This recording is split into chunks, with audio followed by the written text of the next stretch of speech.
ไปหลำแต่ว่าอีวันนั่นมันหลำมันเข้าไปในใจมันแล้วมันพูดแล้วมันหลำ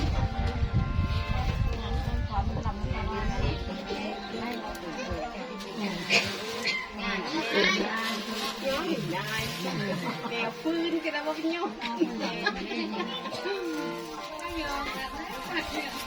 มาทำไม่ให้ตาไปบอกลองดูได้ที่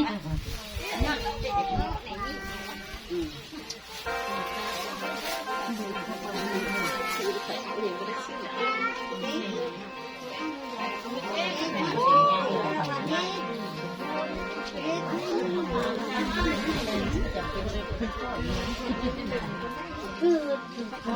อนี่ก็ได้หมู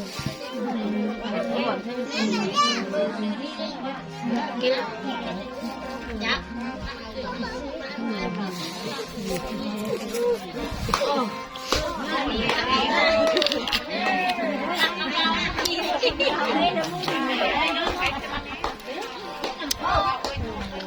จางจ้ะได้โหน้ำลาวได้คืนนี้ก็ได้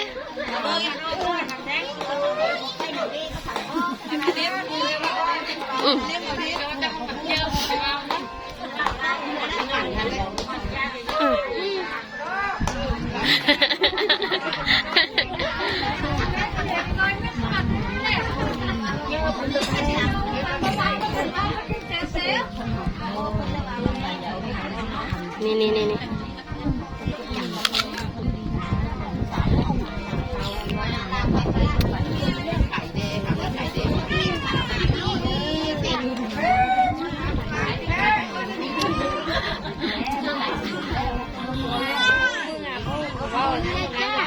บ้องจักตะกินอะไรนะครับ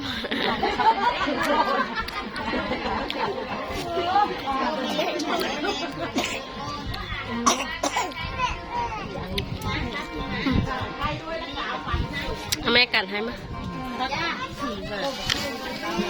กินเป็นปะเนี่ย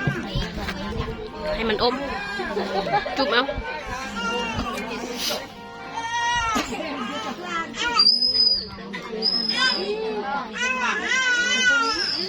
แน่น้องหายบ่ครับ